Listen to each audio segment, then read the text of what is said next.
Alright, this is my wagon drive shaft that I'm going to be using.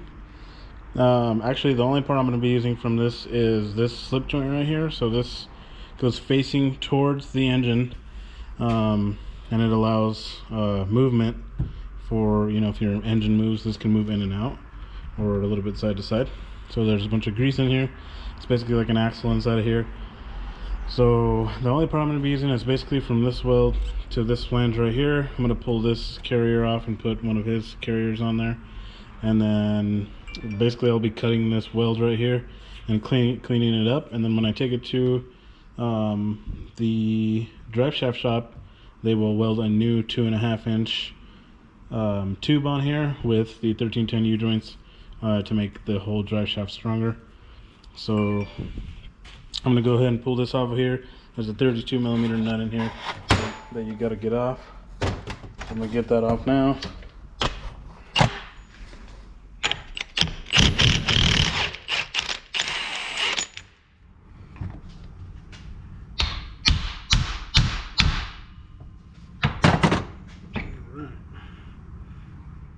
This flange goes on here, and then the nut goes on there like that.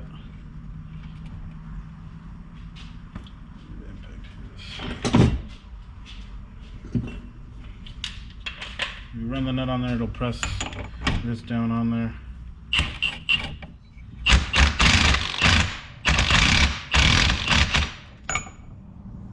And that's about in the spot that it was before. So I'm just going to go ahead and tap this to keep the nut from spinning. So there we go, that one's on there.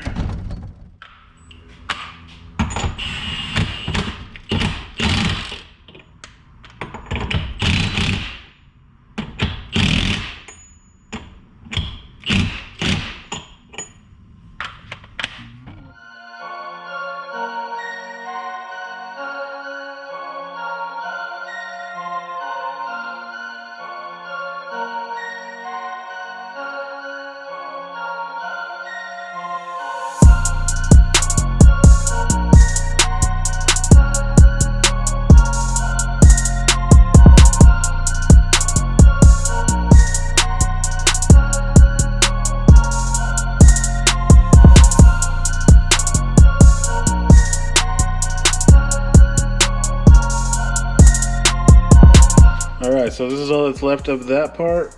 I just cut off the old drive shaft just off the end right there, and it gives you this really nice flange that they can slide over and weld on.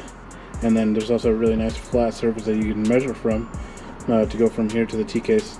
So I'm going to get all this stuff bolted together, and then get it up underneath the car and figure out where we're going to mount it, get it mounted, and then measure from here to the transfer case for the front drive shaft, and from this flange to the rear diff for the rear drive shaft.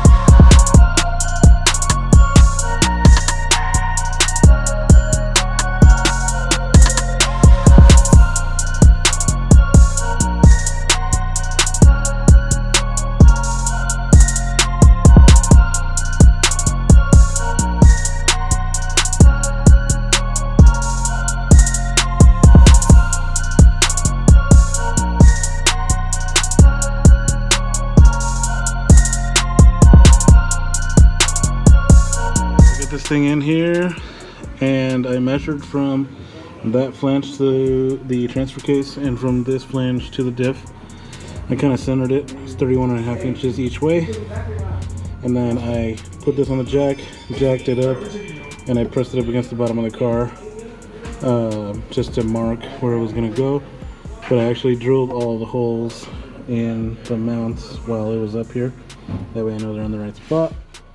I did have to hit the body of the car right here a little bit to get this bearing to clear, but just a tiny bit. That's how it looks like under here. Alright, just got everything measured up. Looks like my front drive shaft is going to be 31.5 and the rear is going to be 30 5/8. That's adapter to adapter, so I am using the Speed Factory all-wheel drive billet flange adapter kit. That's these two adapters right here. So make sure you can measure with or without them. Just make sure you let them know if they were in there or not. So it comes with those two flanges and all the bolts that you need. I believe grade 10 with lock washers, or sorry, with lock nuts and washers. So taking all that stuff to the drive shaft shop tomorrow. So they actually give you a list of every single part that you need to convert your drive shaft to 1310 U-joints. So this comes with the packaging that they send you, and it's really nice because you can just buy all these parts, take your measurements, and take your stuff to the drive shaft shop, and they can make your drive shaft. Also, what's nice about it is that you don't need an adapter from the transfer case to the drive shaft itself, because this yoke that they have a part number for bolts directly to B and K series transfer cases, so that makes it really nice as well. You don't have to have another adapter in between everything. So I'm gonna take this to the machine shop, or sorry, to the drive shaft shop tomorrow, and I'll do another video when this comes back from the drive shaft shop and I get everything installed. Alright, so we didn't end up coming to Taylor's that same day that I took that intro video, but here we are today. Alright, so the reason all this wiring is on the floor is because we are switching every single car that we race to FuelTech. This car, the main shop car, and yes, the all-wheel drive car is also going FuelTech. We did the FT600 in this car, and Taylor does all the wiring harnesses for it. So if you guys need wiring harnesses for a Honda, I mean basically any car, right? Yeah, any car. He builds harnesses for any car for FuelTech. So this is the FT600 in here. We just got it mounted in the, yeah, and ECU, yeah. We got it mounted in the old spot where the CD7 was. These are the harnesses that he makes. So yeah, pretty much just reset it up with the cam trigger. We're gonna do 8 injectors. They have the FuelTech Nano wideband that we put in the factory clock location right there. It looks super good in there. Fits perfect. And yeah, that's pretty much what we're doing right now. Getting all the wiring here cleaned up. All we gotta do is run these wires to switch power, and we're good there. A couple grounds, and that's good there. Get all this stuff back on and get this thing running on FuelTech. So if anybody's looking for an AEM Infinity 506, which Infinity do you have? I have 508. So we have 2 508s and 1 506 for sale. You didn't have a dash, right? No, I do not have a dash. So this is the CD7 out of the all-wheel drive car. It is for sale. It has like 2 miles on it. It's still brand new. So this is also for sale. And This one's actually already sold. oh, okay. So we have 1 506 and 1 508 for sale. So if anybody wants those, let me know. I'll give you guys a good deal on those. CD7 comes with the harness and everything that plug and plays into the jumper or whatever harness you have. The other 508 also comes with the Infinity direct harness. Oh, okay. And the other 508 comes with Infinity, with an Infinity direct harness. Shout out to Pablo at Real Street Performance for getting us all these parts. We hit him up last minute, and he got us all this stuff super quick. Thanks, Pablo. So thank you, Pablo, from all of us over here at Boost by Gear and Full Circle Motorsports. This is Taylor's shop, Full Circle Motorsports. So everything's all wrapped up, get it all back together. Hopefully get this car running probably during the weekend. We're waiting on some injector clips to show up. But yeah, see if we can run a 9-second pass on Sunday in this thing.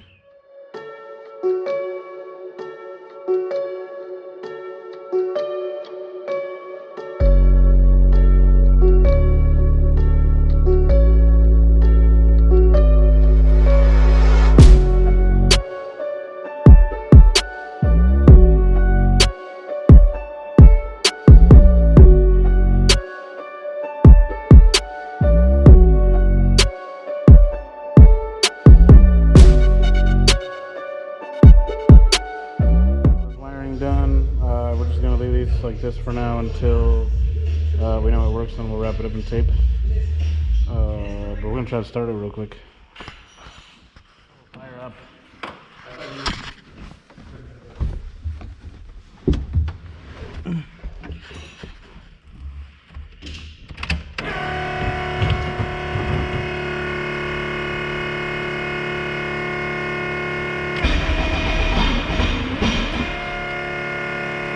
Sounds like a lot of fuel. Does seem like for gas pedal.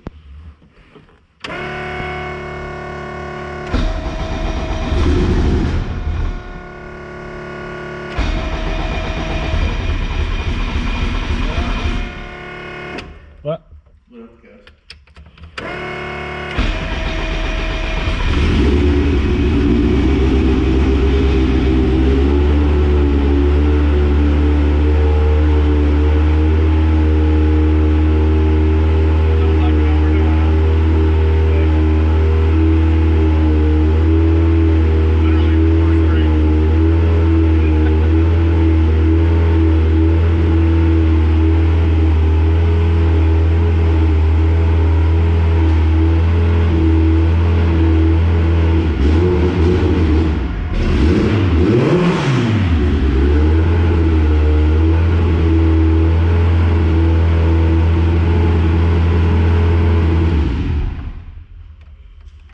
All right. Sweet. That was nice. Good morning. Good morning, guys. Here we are back at Taylor's shop at 9 in the morning the next day. This car does run on FuelTech now, so we are going to take it to the dyno today, put it back on, you know, kind of get it retuned basically, and put a CO2 bottle on the boost control so we could have a little bit more boost. So we'll see you guys out there once we get to the shop. And Taylor actually stayed up till 4 a.m. on his car and got it running on FuelTech as well.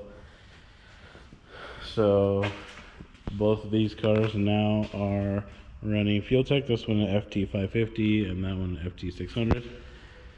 So yeah, everything's looking killer. We'll get this all situated over there at the shop, and we'll see you guys over there.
Well, there you have it. After 7 attempts with the dead battery, all I needed was some brake clean. Yeah, this one FuelTech FT550. Number 4. Running. Car number 4 on FuelTech in A month. in about 2 weeks. We have switched over from Infinity in this car, the black car over there. Sorry about Taylor's nakedness. The EF over there, switched FuelTech FT600. Same thing with all the drive car. Now this car and Kyle White's car, the car that you guys saw on the dyno and at the track last week. So what do you got to finish up? Just a couple sensors. Sensors that we don't have plans for. Of course, Yeah. we'll have them here later today. Engine coolant temps, some fan stuff. We actually need a fan because that one's destroyed. And yeah, so we're gonna get these things ready. Got a couple cars going on the dyno today for this weekend. So I'll see you guys over at the shop. I'll get some footage of that, and then we'll be at the track hopefully on Sunday. That thing loaded on the trailer. We're gonna head to the shop right now and see what we got to do for the rest of the day.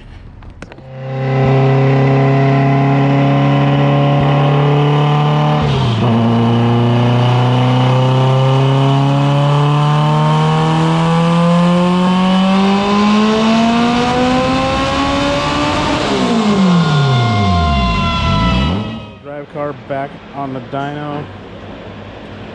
Because we switched it to FuelTech, we need to check the timing again, and then we're just gonna basically make the power that I made before. We did add CO2 for the boost control, so we gotta test that, make sure all that works, and make sure all the FuelTech boost control stuff works. And if all goes well, then we'll see you guys at the track on Sunday. Fortunately, Kyle White won't be there. He broke his trans on the dyno a couple hours ago, and so he won't be attending this event. But if all goes well on the hatch, then we'll have it out there and see if we can run a 9-second pass on the FuelTech we just put in. So, show you guys some power numbers. I know you saw some last week, but show you some more numbers again, and then see what happens.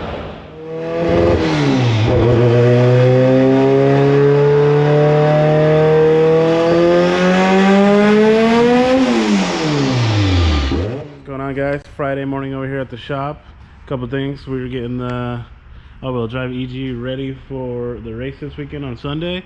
So what we're doing to it today is we're putting a rear wheel speed sensor in it for the new FuelTech, so we can have wheel speed, and also doing a DP Racing catch pan. That way if anything happens at the track, it'll catch all the stuff and we don't mess up their surface.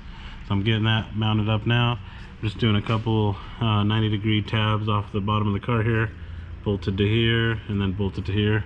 Then I'm going to do a couple tabs off the front here. Sorry, it's kind of misaligned right now, but a couple tabs off the front here to hold it, 4 tabs. So that'll work real well. It's super light, so it doesn't have to be, you know, super overkill mounted. But we did pull the trans out last night. We killed the first gear for some reason on the dyno. We got it out, got it back in last night, got it all fixed. So the only thing we have left is to put the bumper on, do some wiring for the alternator, and that's pretty much it. It's already tuned on FuelTech. We only took it to about 700 horsepower on the dyno. It didn't need to go any higher than that. So we'll turn it up at the track, and yeah, later on we'll have Taylor's car on the dyno. Grab some clips of that on the new FuelTech now. So that one's going to be ready too. So I'll see you guys in a bit once I get this all mounted up and we get that car on the dyno, and then see you guys out at the track on Sunday. We just put this car on the scales. We had to weigh 2,600 pounds to enter the PSCA. What class is it? Oh, the PSCA Pro class. So we are 26. You can't move around. 2601, so 1 pound over. So yeah, we good on that. We filled the traction bar full of BBs, capped both sides, and then added a couple plates of weight inside the car, and now we're compliant. So what's up guys, Sunday morning here at the shop, getting all the tools ready to get them loaded on the trailer. We're gonna head to the track. It looks pretty gloomy today. Hopefully the weather holds out for us, but if it does, we'll see you guys out there, and I'll get some racing for you.